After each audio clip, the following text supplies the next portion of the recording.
Shalom dan salam sejahtera kepada saudara-saudariku yang saya kasihi di dalam nama Tuhan Yesus Kristus.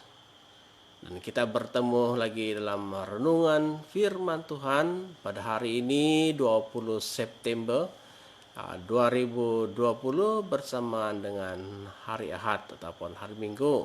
Shalom. Selamat berbakti bersama di tempatnya masing-masing hari ini. Jadi untuk renungan kita pada hari ini terambil daripada kitab Bilangan, kitab Bilangan 12 ayat yang ketiga. Bilangan 12 ayat yang ketiga, saudara, berkata dan berbunyi begini, dan saya bacakan dalam terjemahan Indonesia. Ayat ketiga, adapun Musa ialah seorang yang sangat lembut hatinya, lebih dari setiap manusia yang di atas muka bumi. Demikianlah yang dinyatakan dalam bacaan firman Tuhan. Saudaraku yang saya kasih dalam nama Tuhan Yesus Kristus, tema kita pada hari ini yaitu hati seorang pemimpin terpilih, ataupun sikap hati seorang pemimpin terpilih. Saudara yang saya kasih dalam nama Tuhan Yesus Kristus, definisi ataupun pengertian umum tentang yaitu hati manusia adalah hati itu adalah tempat kita menyimpan perasaan, sama ada saat kita marah, tenang, sabar, gembira, sedih dan lain-lain lagi. Itu hati. Hati kita merupakan satu tempat di mana kita membuat sesuatu pertimbangan dan keputusan dalam diri kita di dalam dunia ini. Sebab kalau kita salah buat keputusan, salah buat pertimbangan dalam hati kita, maka mungkin akan terjadi fatal akibatnya. Makanya, walaupun hati manusia ini tidak dapat dilihat secara kasar, tetapi begini, hati manusia perlu dijaga dengan sebaik-baiknya, sebab dari hati manusia timbul ataupun hadirnya perbuatan baik, perbuatan jahat, perbuatan positif dan negatif, perbuatan kasih, dan lain-lain lagi. Nah, sesuai dengan tajuk bicara kita pada hari ini, yaitu hati seorang pemimpin terpilih. Dan sebagai kalimat kunci ataupun subtema kita pada hari ini, yaitu bagaimana ciri-ciri hati seorang pemimpin yang terpilih. Bagaimana ciri-ciri hati seorang pemimpin yang terpilih? Sebagai contoh,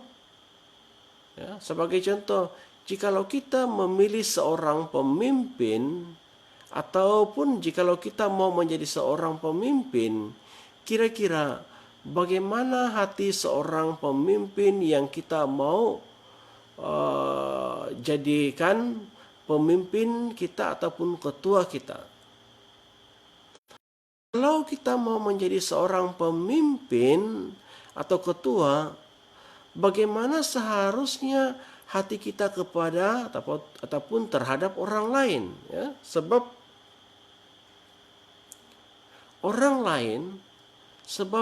orang bawahan kita selalu melihat dan mereka selalu menilai tindak tanduk bagaimana kehidupan kita, bagaimana ciri hidup kita, bagaimana hati kita, baik buruk dan sebagainya akan dinilai oleh orang lain. Saudaraku, ketika saya melihat ayat bacaan firman Tuhan dalam ayat ketiga ini, dan saya dapat melihat bagaimana panggilan Tuhan Allah kepada Musa menjadi seorang pemimpin, sebagai seorang ketua kepada orang Israel adalah sangat tepat sekali. Sebab apa?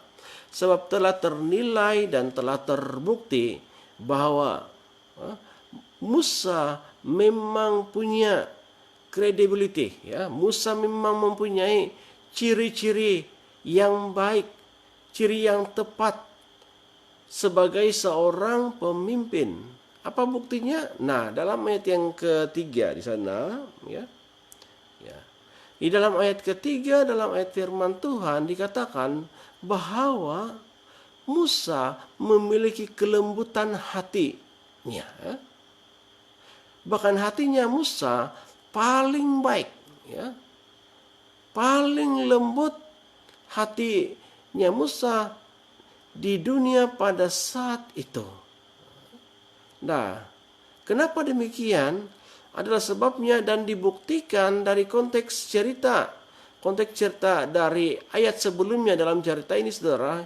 Dalam ayat yang pertama mengungkapkan ataupun dikatakan bagaimana Harun dan Miriam, ya, kakaknya Musa, telah mengatai Musa, ya. Telah mengatai Musa maksudnya adalah Harun dan Miriam ini telah berkata sesuatu yang tidak pantas terhadap Musa, ya. Harun dan Miriam telah mengatakan sesuatu yang tidak sepatutnya kepada Musa. Mereka telah berkata yang tidak baik kepada Musa di belakangnya Musa ataupun tanpa pengetahuannya Musa.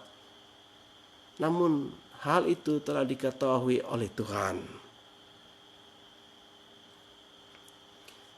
Tetapi walaupun demikian, saudara, walaupun Harun dan Miriam telah mengatai Musa dengan tidak baik, tetapi kita lihat bagaimana tindak balas di Musa terhadap mereka. Di pihaknya Musa, ia tidak marah, ya. Musa tidak mudah menjadi marah. Dia tidak berdendam. Dia tidak membalas kejahatan dengan kejahatan, ya.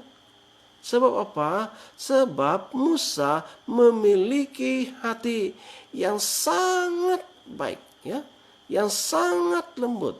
Jadi salah satu ciri-ciri seorang pemimpin yang mana Tuhan berkenan, yang mana menjadi pilihannya Tuhan Allah di dalam kehidupan kita, bila seorang pemimpin itu memiliki hati yang sangat lembut, ya, yang sangat baik. Maksudnya ia dapat menguasai ataupun ia dapat mengontrol hatinya walaupun ia diperhadapkan, walaupun mungkin ia dipermalukan, ya. Ia tidak bersikap dingin walaupun ada orang lain yang coba memperlekehkannya, mempermalukannya, mengatainya. Ia tidak akan mudah berbuat jahat kepada orang-orang yang tidak menyukainya dan lain-lain lagi. Itu seorang pemimpin yang memiliki hati yang lembut, sangat baik, seperti yang disebutkan oleh firman Tuhan. Saudara-saudariku yang dikasihi Yesus Kristus, seorang pemimpin atau ketua yang bagaimanakah yang menjadi idaman kita? Itu persoalannya. Ataupun kalau kita ataupun jika saudara ingin menjadi seorang pemimpin atau ketua, saudara mau memiliki ciri-ciri hidup seorang pemimpin yang bagaimana, ya? Dan sekiranya ada orang mengatai Anda, ya, mempermalukan Anda, tidak puas hati dengan apa yang Anda kerjakan selama ini, apakah tindakan Anda selanjutnya kepada orang-orang yang sedemikian? Apakah engkau akan menjadi lekas marah? Apakah engkau mau membalas kejahatan dengan kejahatan? Apakah saudara mau bertindak kejam terhadapnya? Atau bagaimana? Nah, saudaraku yang berbahagia, seorang pemimpin yang terpilih dan yang Tuhan berkenan adalah apabila seorang itu memiliki ciri-ciri ataupun memiliki hati yang sangat lembut. Sebab seseorang yang memiliki hati yang lembut, ia dapat menguasai dirinya. Ia memiliki belas kasihan kepada orang lain yang memusuhinya, meskipun dia diperhadapkan dengan berbagai perkara yang tidak pantas baginya. Jadi saudaraku, sebagai pengajaran dan respon kita pada hari ini, bila kita memilih seorang pemimpin atau ketua kita, ya, atau bila mana kita mau menjadi seorang pemimpin atau ketua kepada orang lain di bawahan kita, kita haruslah memiliki ciri-ciri kepemimpinan yang Tuhan Allah berkenan kepada kita. Nah, sebab apa? Sebab seorang pemimpin atau ketua akan selalu diperhadapkan dengan berbagai kemungkinan dalam kehidupan ini, berbagai ragam di dalam kehidupan kita. Sekalipun hal itu tidak pantas, sekalipun itu bukan yang menjadi keinginannya, namun walaupun demikian saudara, walaupun kita diperhadapkan dengan segala kemungkinan yang tidak kita inginkan, kita harus begini, kita harus mengenal akan panggilannya Tuhan kepada kita sebagai seorang pemimpin terpilih. Sebab ada masanya Tuhan mengizinkan kita menghadapi, Tuhan izinkan kita hadapi situasi hal yang sulit, hal yang mungkin penuh dengan rintangan. Tetapi itu sebenarnya ada tujuan Tuhan yang begitu indah di dalam kehidupan kita. Tujuannya apa? Yaitu tujuan Tuhan supaya dapat mematangkan hidup kita. Mematangkan hidup kita secara rohani. Supaya hidup kita lebih dalam lagi dalam kepemimpinan di dalam kehidupan ini.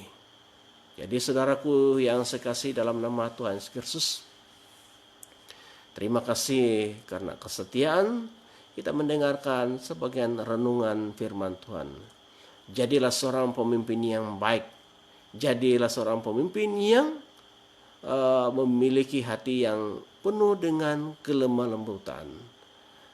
Itulah pemimpin yang berkenan kepada Tuhan seperti Musa seorang pemimpin. Saudaraku yang saya kasih dalam nama Tuhan Yesus Kristus, jadi pada hari ini, pada hari Minggu ini saya ucapkan kepada kita selamat berhari Minggu, selamat beribadah di tempatnya masing-masing, di gerejanya masing-masing, karena saya percaya saudara-saudari pasti akan diberkati oleh pelayanan pujian penyembahan lewat firman Tuhan yang kita dengarkan bersama-sama. Hanya kita perlu taat, hanya kita perlu lebih fokus, hanya kita perlu sungguh-sungguh di dalam amal Tuhan supaya kita tidak hilang berkatnya. Jadi selamat beribadah di rumah Tuhan pada hari ini. Tuhanlah yang akan memberkati sehingga saudara, kita semua berhasil dan beruntung, baik secara jasmani, baik secara rohani. Dan kesempatan ini saudara, saya mau mengingatkan kita kepada kita juga supaya marilah kita berdoa dengan keadaan khususnya di negeri kita Sabah, ya, pada peningkatan COVID-19 yang meningkat, tapi kita berdoa supaya Tuhan akan memulihkan dan menyembuhkan mereka yang sedang dikuarantin di rumah sakit ataupun di tempat kuarantin. Kita berdoa supaya mereka disembuhkan.